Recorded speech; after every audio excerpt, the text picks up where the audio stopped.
The streets were quiet, the kind of quiet that only comes right before dusk, when the day's noise begins to fade, but the night hasn't fully settled in.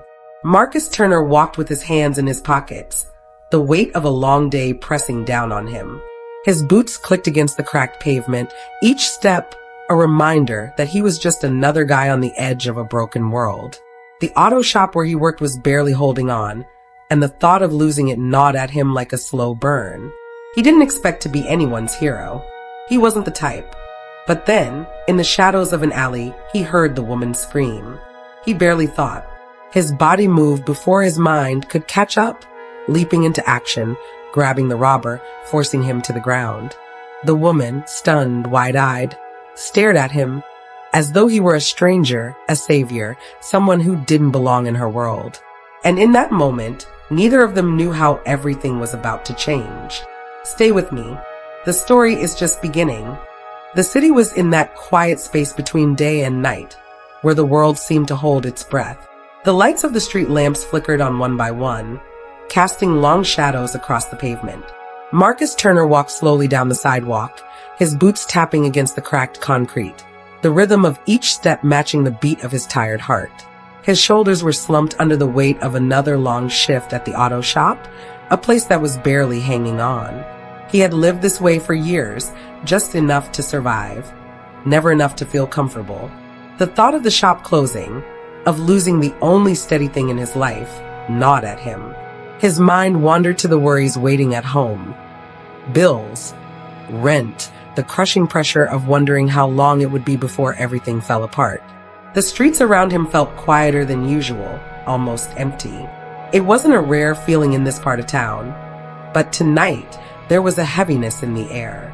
He pulled his jacket tighter against the chill, ready to head home when he heard a woman scream. It pierced through the stillness like a sudden crack of thunder. Without thinking, he turned on his heel and ran toward the sound. The fear in that scream rattled something deep inside him. He rounded the corner into a narrow alley, and there she was, a woman, her back pressed against the brick wall, eyes wide with terror. A man, tall and menacing, held a knife to her throat, the glint of it catching the dim light. The Parampak. She was frozen, her hands trembling as she clutched her purse against her chest. Please, her voice barely rose above a whisper, but the fear was unmistakable. Marcus didn't hesitate. His heart was already pounding, adrenaline kicking in. He moved quickly, rushing toward the pair, the gravel scraping beneath his boots. Without a second thought, he lunged, knocking the man off balance. The Parampak stumbled, and Marcus took the chance, slamming him to the ground, knocking the knife away with a sharp kick. The man struggled beneath him, but Marcus had the weight and the fury of years of hard labor behind him. With one swift move, he pinned the robber to the cold pavement. It didn't take long before the thief, realizing he was no match, stopped fighting and lay still. The woman, still breathing heavily, stood frozen, watching him. Her chest rose and fell rapidly, her eyes flickering between Marcus and the man on the ground. Are you okay?" Marcus asked, his voice low, but with a hint of concern that caught him by surprise. He hadn't even thought about what could have happened to her in that moment, just the instinct to act. He was used to fixing things, cars, engines, tools. But this was different. The woman blinked, her lips parted as though she didn't know what to say. Her gaze didn't leave him. Slowly, she nodded, though it was clear that her nerves were still shaking. "Why, yes, I'm fine. Thank you. You saved me." Marcus didn't know how to respond. He looked at her, really looked at her, for the first time. She was beautiful, her blonde hair spilling around her shoulders like silk, her skin pale in the fading light, and her eyes. There was something soft, yet distant in them. A hint of confusion, maybe a touch of disbelief. He wasn't used to being thanked, let alone by someone who looked like her. She seemed out of place here, like she belonged in a world far removed from his own. "I didn't do much. Just didn't want you to get hurt," Marcus said, shrugging as though it were nothing. He shifted his weight from one foot to the other, trying to seem casual, though his heart was still racing. The woman let out a shaky breath, her gaze lingering on him for a moment longer before she finally spoke again, her voice still trembling. I can't believe this. I don't know how to thank you. Marcus gave a small, uncomfortable smile, wiping a hand over his face. It's no big deal. The man on the ground moaned, slowly regaining consciousness. The woman looked down at him, then back at Marcus, her expression hardening. I'll call the police, she said, almost as though she were trying to regain some control over the situation. Marcus nodded, watching her pull out her phone, her fingers shaking as she dialed. He felt out of place, like a character from a story who suddenly wandered into the wrong scene. Here he was, standing in the middle of a dark alley, after saving a woman who clearly lived in a world he didn't understand. As she spoke with the police, Marcus took a step back, his hands shoved deep into his pockets. He couldn't shake the feeling that she was looking at him differently, like she was trying to figure him out, but wasn't quite sure how to read him. The sirens echoed in the distance, drawing nearer, and as the woman spoke briefly into the phone, Marcus couldn't help but feel the strange disconnect between them. She was the kind of woman who belonged in bright-lit offices or fancy parties. Not here, not in this quiet corner of the city where everything felt broken. She hung up the phone and turned back to him. They're on their way. Thank you, again, for everything. There was a moment of silence between them, thick and awkward. Marcus scratched the back of his neck, feeling suddenly out of his depth. I didn't do much. She smiled faintly, but there was something sad behind it. You did more than you think. And then, as the flashing red and blue lights arrived, she turned away, walking toward the officers, leaving Marcus standing in the shadows, still processing everything that had just happened. He hadn't expected to be a hero tonight. Hell, he hadn't expected anything but to go home to his small apartment and forget about the world for a while.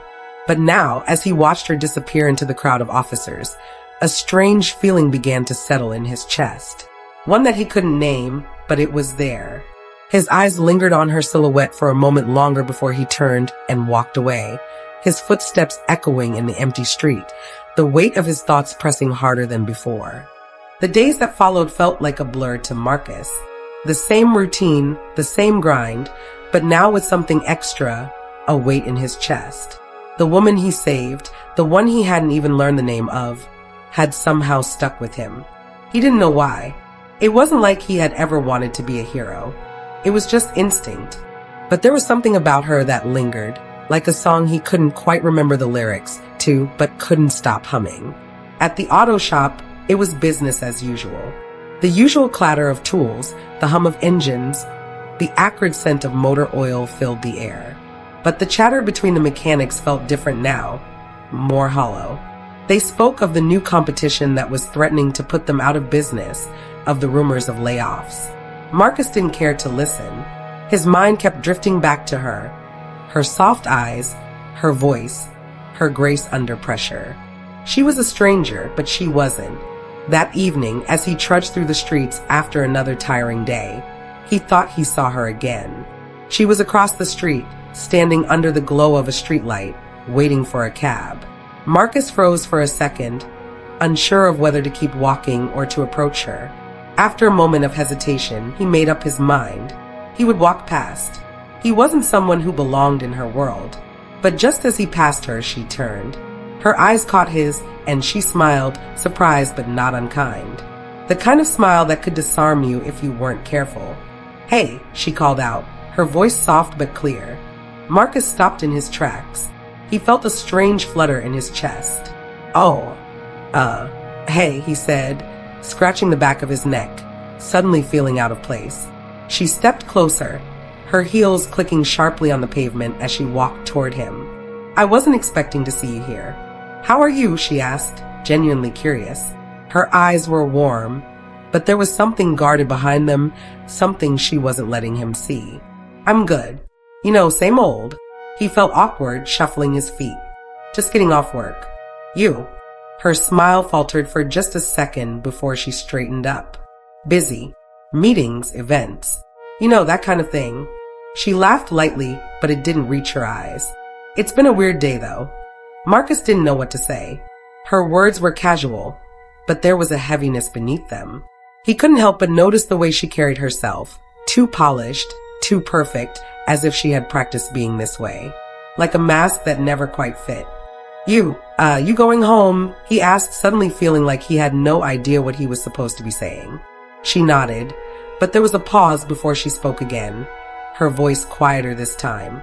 Yeah, I wanted to thank you properly for helping me the other night. She looked down at the pavement for a moment, her fingers fidgeting with the strap of her purse. I don't usually let strangers get involved in my problems.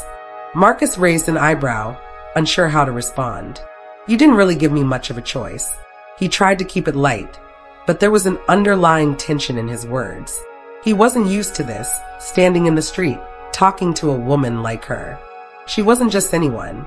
She had a way of making him feel like he was the one out of place, as if he didn't belong in her world. I guess you're right, she said softly. I don't know what I would have done if you hadn't come along. She looked at him, her gaze steady now, and for the first time, Marcus saw a hint of something real in her eyes. Not the polished exterior she always wore, but something more vulnerable. Marcus wasn't sure what to say. The moment felt fragile, like it could shatter with the wrong word. It's no big deal, he said, shrugging again. I just didn't want to see you get hurt. She nodded, and for a long moment, neither of them spoke. There was something unspoken hanging in the air between them, a quiet recognition of how different their worlds were. She, with her perfectly tailored coat and polished appearance. Him, with his worn jacket and heavy boots. Two lives that didn't quite seem to fit together, no matter how much they might want to pretend. I should go, she said finally, breaking the silence. But thanks again, Marcus, for saving me. He gave a small nod, a slight smile tugging at his lips. Anytime. She turned to leave, but then hesitated. Without looking back, she said softly, if you ever need anything, just let me know. Marcus stood there for a second, feeling the weight of her words more than he should have. He knew she didn't mean it in any deep way, but somehow it still felt like something important had been said. As she disappeared into the night, Marcus let out a breath he hadn't realized he'd been holding. He didn't know what it was about her, but it felt like this was only the beginning of something that could turn everything upside down. But the city was still dark, still quiet, and Marcus had no idea what was waiting for him. All he knew was that the evening had left him with a strange, unfamiliar feeling in his chest, a feeling that wouldn't go away. The next few days were a blur for Marcus. The constant hum of the auto shop, the grease under his nails, the sharp scent of motor oil. Everything felt like it was slipping further from his grasp. The whispers among the workers had only gotten louder, with murmurs about the shop closing down if business didn't pick up. The new, fancy auto services across the city were cutting into their customer base, and the owner of the shop was no longer as optimistic as he used to be. Marcus had been part of this shop for years. It wasn't just a job to him. It was his life, his anchor in a world that didn't seem to have much room for guys like him. He had no plan B, no backup. His world revolved around this place, his colleagues, the routine, the comfort of knowing that at least he had something that was steady.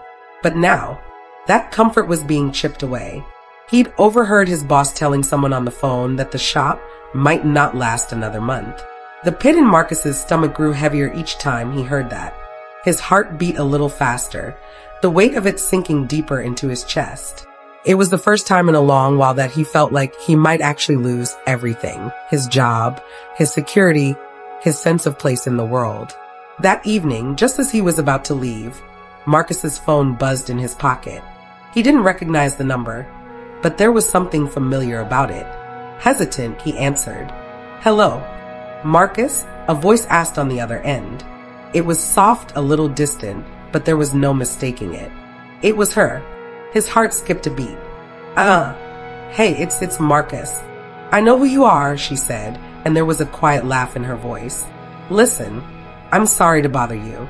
I know we didn't exactly have time to talk after everything that happened the other night, but, I've been thinking about it. Marcus shifted uncomfortably on his feet. Yeah, sure. No problem. I know this might sound strange, she continued, her voice tinged with uncertainty, but I wanted to check in. I hope you're okay. I mean, after what happened, it must have been kind of crazy. It's fine, Marcus said quickly, his words a little too sharp. He didn't know how to handle this. He didn't know why she was calling. I'm fine. Just another night, you know? A pause. Okay. Her voice softened. Well, I've been thinking, and I just wanted to thank you again. I know I didn't get the chance to really express how much it meant. Marcus felt the unfamiliar heat of guilt creeping up his neck. He couldn't shake the feeling that something wasn't right here. She was thanking him again, but there was something about her words that didn't sit well. I didn't do anything, he said, trying to brush it off. Just helped out. Anyone would have done the same. She laughed softly, but there was a sadness in it. Maybe, but not everyone would have. You risked yourself for a complete stranger. Not many people do that. It's rare. I guess, Marcus muttered, running a hand through his hair. He felt awkward, like he was trapped between two worlds. His, where helping people came without second thought, and hers, where words like rare carried more weight than he could comprehend. Well, I don't need anything really. The silence between them stretched, and Marcus could feel the weight of the conversation shifting. He didn't know how to handle it. What was she really saying?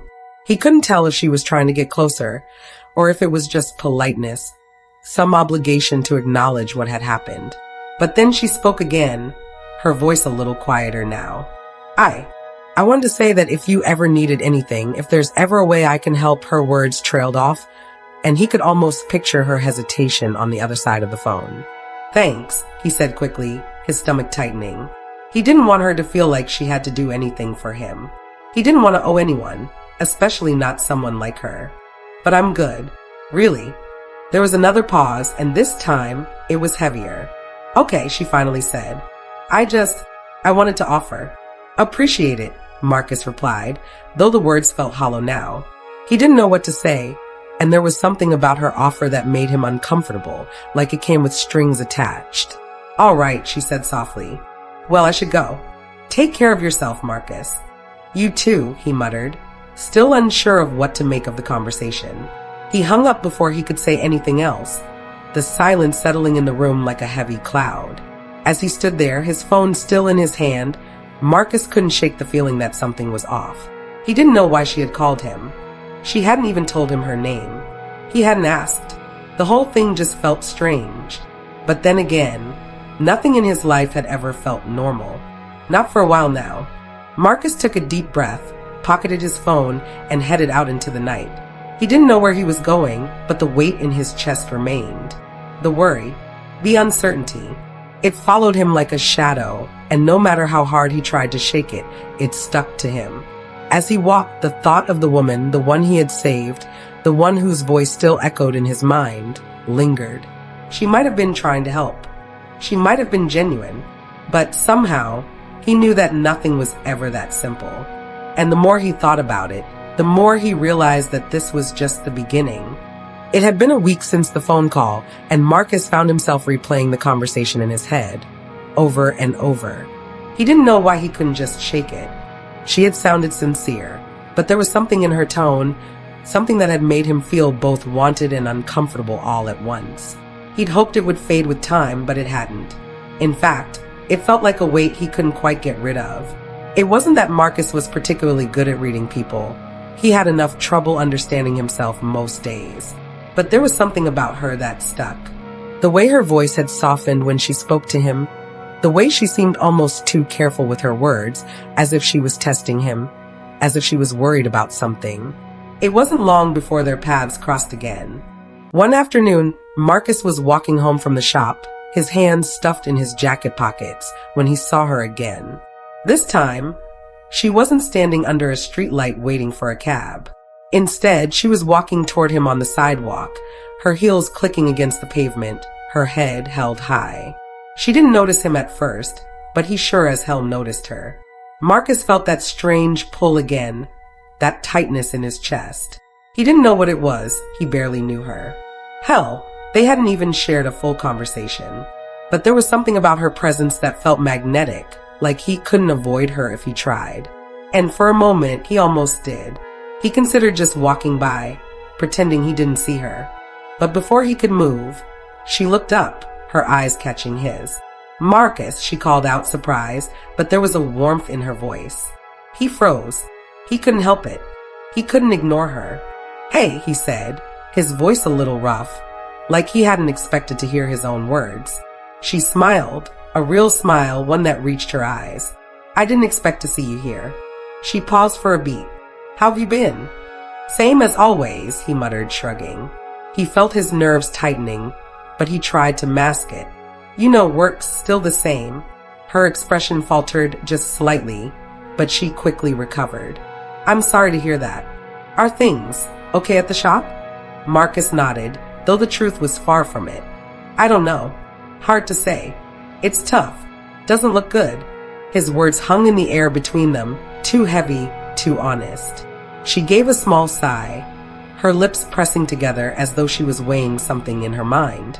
"I'm sorry," she said quietly. "I didn't mean to pry. I can't stop thinking about what you said on the phone.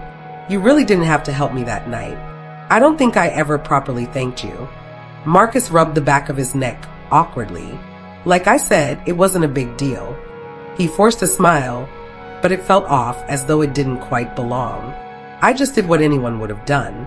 She was silent for a moment, studying him carefully. The way her eyes lingered on him, like she was trying to figure him out, made him shift uncomfortably. He didn't like being looked at like that, like he was something to be analyzed.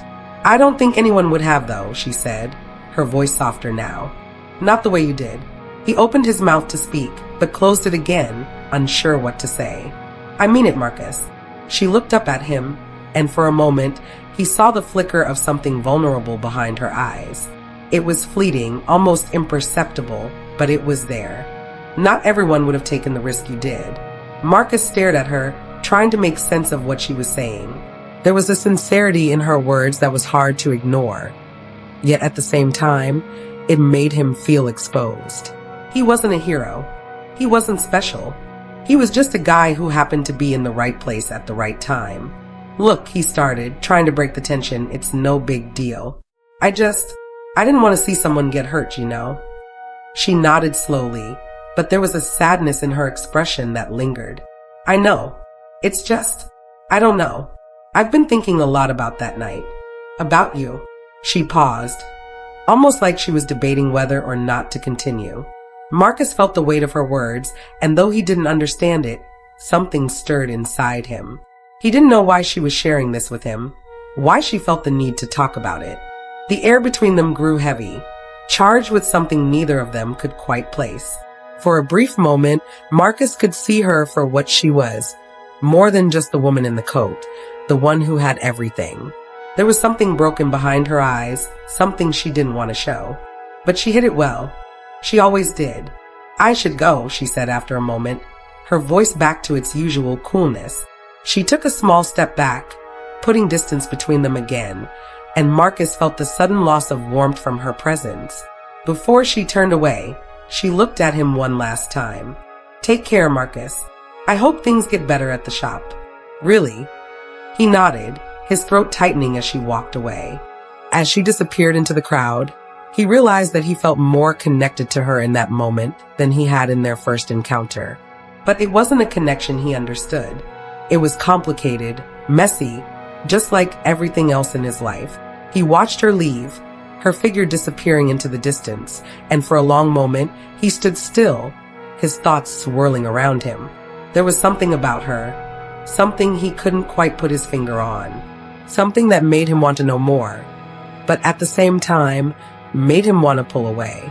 He wasn't sure where this was headed, but he was starting to think that maybe, just maybe, it was a place he wasn't ready for.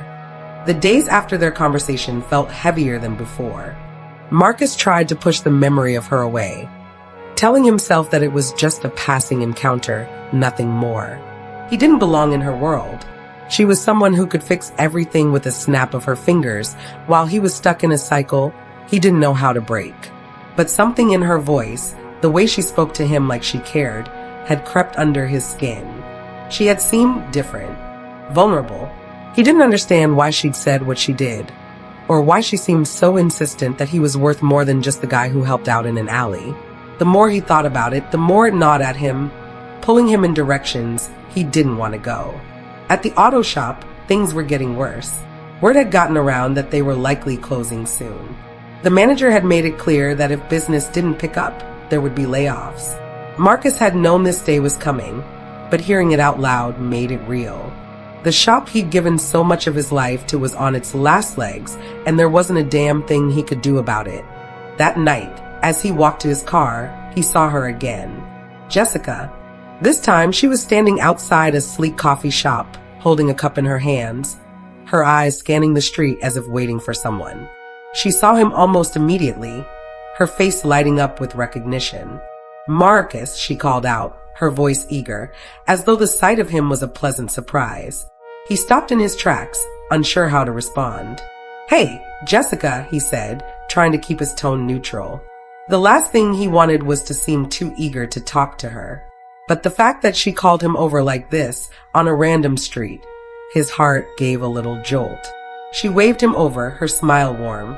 "I'm glad I caught you. I wanted to ask you something. It's kind of personal, but I don't know anyone else I can ask." Marcus raised an eyebrow. "Sure, what's up?" There was a hesitation in her eyes before she spoke. "I know it's probably none of my business, but you mentioned before that the shop was struggling. I was wondering if there was anything I could do. I don't want you to feel embarrassed, but she paused, looking down at her cup. Her fingers twisted the lid in a nervous gesture. "I could help, Marcus. I know people. I can." He felt a sharp pang in his chest, the words catching in his throat. "No," he cut in before she could finish. "I don't need your help." His voice was firmer than he intended, but something about the offer rubbed him the wrong way. Her face faltered just for a second, but she quickly masked it with that same polite smile. "I didn't mean to offend you. I hate to see you struggle when I could do something." Marcus shook his head, a bitter laugh escaping his lips. "It's not that simple, Jessica." His words came out harsher than he wanted. "You don't get it. I'm not some charity case, okay? I don't need a handout." She took a step back, clearly taken aback. "That's not how I meant it." "I know what you meant," Marcus interrupted again, his frustration bubbling up. "You think just because you have money, you can fix things. But I don't want to be fixed. I don't need saving, all right?" The silence between them felt like it stretched for miles, and in that moment, Marcus realized just how angry he was. Angry at the world. Angry at himself. Angry at the situation he was stuck in. "I didn't mean to make you feel like that," she said softly, her voice small. She seemed to hesitate, unsure if she should say more. But Marcus was already pulling away, his body tense with emotion. "I need to go." He turned on his heel, not waiting for her to respond, his heart pounding in his chest as he walked away from her. Jessica stood still, watching him leave, her face a mixture of hurt and confusion. But Marcus couldn't deal with any of that right now. He couldn't deal with the feeling of being both seen and invisible at the same time. He didn't turn back. That night, Marcus couldn't sleep. Every time he closed his eyes, the image of Jessica lingered, her words echoing in his mind. He hadn't meant to snap at her. He hadn't meant to push her away like that. But something about her offer, her being able to wave a magic wand and make it all better, it made him feel small. The next morning, he walked into the auto shop like it was any other day. But it wasn't. The weight of everything, his failing job, his pride, his complicated feelings for Jessica, felt suffocating. He didn't know how much longer he could keep up this act. And then, just as he was about to lose himself in the routine, his boss pulled him aside. "Marcus, we need to talk." Marcus braced himself, his heart sinking. He already knew what was coming. "I'm sorry, but we have to let you go. Things just aren't picking up. We can't keep you on anymore." The words hit him like a punch to the gut. He nodded, not trusting himself to speak. He walked out of the shop later that day, his hands shoved deep into his jacket pockets, his head spinning. As he stood on the curb, staring at the empty street in front of him, he couldn't help but wonder if everything he'd worked for, everything he'd fought for, had been in vain. And just as the thought settled in his chest, he heard a voice behind him. "Marcus." It was Jessica. He turned, and there she was again, standing a few feet away, her face concerned. I heard about the shop. I'm sorry." She took a step forward, almost as if to reach out, but hesitated. He didn't know how to respond. "You don't need to apologize. It's not your fault, he said bitterly, not meeting her eyes. I guess this is what happens when you're not good enough. There was silence between them, thick with everything left unsaid. Finally, she spoke. If you ever need anything, don't be afraid to ask, okay? Marcus felt the lump in his throat before he could stop it. He shook his head, forcing a small smile, but it didn't reach his eyes. Thanks. I'll be fine. She nodded, watching him carefully. But before she could say anything more, Marcus turned and walked away, his footsteps echoing in the empty street, the weight of his failure pressing down on him more than ever. The days following Marcus's dismissal from the auto shop dragged on, heavy and slow. The quiet hum of the city felt like a constant reminder that everything was slipping through his fingers. His phone, once filled with notifications and calls from work, now sat silent on his kitchen counter. He barely had the energy to move, let alone figure out what came next. For the first time in years, he didn't have a plan. His world had been reduced to the same cramped apartment, the same uncertain future, and the same tight knot in his chest. Jessica had tried reaching out again, but he had ignored her calls. The last thing he needed was for her to feel sorry for him. He didn't want her pity, didn't want to be anyone's project or a charity case. But still, the thought of her lingered. She had offered help. She had genuinely seemed to want to do something, but he couldn't bring himself to accept it. Pride was a funny thing, he realized. It could be both a shield and a prison. One afternoon, as he sat slouched in a chair, a knock at the door startled him. He didn't expect anyone, certainly not Jessica. But when he opened the door, there she was, standing in front of him with her usual composure. But this time, there was something else in her eyes. Something urgent, something real. Hey, she said softly, a hesitant smile playing on her lips, as if she wasn't sure how he would react. Can we talk? Marcus blinked, caught off guard. He stepped back, holding the door ajar. I didn't expect you. I know, she said, her voice tight, but I wanted to see how you were doing. And I need to explain something. Marcus didn't move aside immediately. I'm fine, really. Just, trying to figure things out. But I appreciate you checking in. She gave him a look, her gaze almost piercing, as if she could see right through his words. I know you don't want my help, and I'm not here to push that on you. But what I need to tell you might make things clearer. He raised an eyebrow, skeptical, but something in her tone made him pause. What's going on? Jessica hesitated for a moment before stepping inside without waiting for an invitation, her heels clicking softly on the floor. She looked around, her eyes scanning the worn furniture, the cluttered space.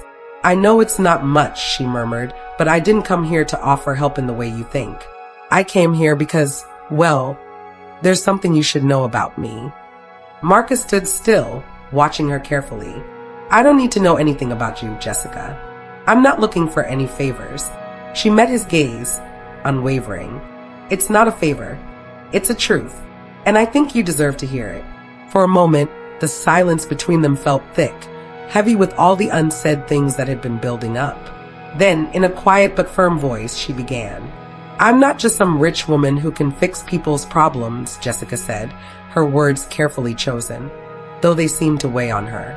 I've been running from this for years, but I think it's time I stopped pretending. Marcus didn't know what she was talking about.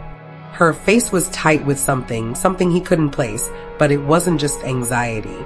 There was a sense of burden there, a weight she hadn't shared with anyone. He frowned, feeling that familiar tension in the air between them. What are you talking about? He asked, a little more sharply than he intended. Jessica glanced down at her hands, clasped together tightly, before meeting his gaze again. My company, the one you said was putting the auto shop out of business, well, it's not just a company. It's my family's business, and I've been running it for years, hiding behind it, using it to fill a void I didn't know how to deal with. She paused, like she was weighing her next words carefully. The truth is, I don't want it. Not the way it's become. It's a machine, Marcus, and I've been part of it for so long that I forgot what I even wanted in life. But I can't walk away. Not with what it represents. I have to keep up appearances. I have to keep pretending I've got it all together. Marcus stared at her, absorbing what she was saying. She was confessing something deep. but there was still a part of him that didn't understand. So what? You're telling me you're trapped by your own company? Jessica nodded, her lips trembling slightly. In a way, yes. I've been living in this bubble of perfection, keeping everything together, because if I don't know who I am anymore. I don't know what's real. The air felt heavy again, charged with something neither of them could quite articulate. Marcus wasn't sure what to say. The woman who had seemed so perfect, so polished, was breaking down in front of him, revealing a side of herself he never imagined existed. He couldn't help but feel a little sorry for her. But there was still that barrier. She was still someone who had everything he wanted, someone who could pull strings in ways he couldn't even dream of. So, what does all this mean? He asked, his voice softer now, though the confusion was still there. What are you trying to tell me? She took a deep breath, her eyes closing for a moment before she opened them again, locking her gaze with his. I need to stop running from the truth. I need to stop pretending I don't care about people like you. People who work hard, who don't have it easy, who actually live. I can't keep living this lie. Marcus didn't know how to respond. He stood there, his mind racing with the weight of her confession. This wasn't the person he had imagined. Someone cold, someone removed. This was someone just as lost as he was. I'm not asking you to fix anything for me, she said softly, her voice thick with emotion. But I can't keep living like this. I don't want to keep pretending everything is fine, because it's not. Marcus felt something shift inside him. He didn't know what this all meant or where it would lead, but he knew one thing for sure. This woman, this stranger who had saved him as much as he had saved her, was no longer someone he could walk away from. She was just as human, just as vulnerable as he was. The days following Jessica's confession hung in the air like a delicate thread, fragile and uncertain. Marcus tried to focus on the present, on the mess he was in. He couldn't shake the feeling that everything was shifting, his life, his job, his connection to Jessica. It was a constant pull between what he thought he knew and the reality he was suddenly forced to face. He couldn't stop thinking about what she'd said, about the weight of her words. The woman who had seemed like she had everything, the one who lived in a world of ease and luxury, was unraveling right before him. Her confession about the company, her struggles with her own identity, it wasn't just a cry for help. It was a moment of truth, one that neither of them had expected. But Marcus couldn't help but feel a sense of hesitation. He had his own battles, his own wounds to tend to. Was he really in a position to help her? Or was it just another form of him wanting something he couldn't have? But the answer wasn't that simple, was it? The night after Jessica left his apartment, Marcus sat alone on his couch, a glass of whiskey in his hand, staring at the empty space around him. His thoughts were spinning, circling back to the same place over and over again. He thought of the shop, of his friends who were now out of work, of his own pride and shame that felt heavier each day. And yet, in the midst of it all, his mind kept returning to her, the woman who had seen something in him that he hadn't seen himself in years. There was a knock at his door. His heart skipped a beat, but he knew exactly who it was before he even opened it. Jessica stood there again, this time without the polished look of someone trying to hide behind their wealth. Her hair was a little messy, her face more open than he'd seen before. She didn't look perfect, and it made her seem real. It made her seem like someone who had finally broken through the armor she had been carrying all along. I didn't know where else to go, she said softly, her voice trembling just a little. I've been thinking about what you said. About everything. Marcus opened the door wider, standing aside to let her in. He hadn't been sure what to expect from her visit, but he didn't need to ask for her to explain herself. The raw honesty in her eyes told him everything. She stepped inside and stood there for a moment, taking in the simplicity of his apartment, the clutter, the lack of luxury. There was a heaviness between them, but it wasn't the same as before. They were standing on equal ground now, two people broken by their own lives, trying to figure out where to go from here. I'm not going to pretend I have all the answers, she began, her voice low. But I can't keep running from this. Running from my life, from who I am. I've spent so long pretending I had everything together. But the truth is, I don't. And I don't expect you to fix me. Marcus took a deep breath, meeting her gaze. And I'm not trying to fix you, Jessica. I'm just trying to get by. I don't have the answers either. Her expression softened, and for the first time, there was a sense of peace in her eyes. I know, she whispered. I know. They stood there for a long moment, neither of them knowing exactly what to say next. The silence felt different this time, less uncomfortable, more understanding. Neither of them had to be perfect. Neither of them had to have it all figured out. But for the first time, Marcus didn't feel like he was standing alone in the darkness. And maybe, just maybe, neither was Jessica. Finally, Marcus spoke, his voice softer than before. I don't know where this goes, but I'm tired of pretending I don't care. Jessica stepped closer, her presence steady. Neither do I. And in that moment, Marcus realized something important. Sometimes the hardest thing wasn't asking for help, but allowing someone else to see you for who you really were. Both of them had been hiding for so long. But standing there together, he could feel the shift, the possibility of something new, something real. Jessica looked at him, her gaze filled with sincerity. So what now? Marcus smiled, a genuine smile, though it was full of uncertainty. But it was the kind of smile that came with hope, with a sense of possibility he hadn't allowed himself to feel in a long time. I guess we figure it out together. And as they stood there, neither of them knew exactly what the future would bring. But for the first time, the weight on Marcus's shoulders felt just a little lighter. The path ahead might still be uncertain, but they weren't walking it alone anymore.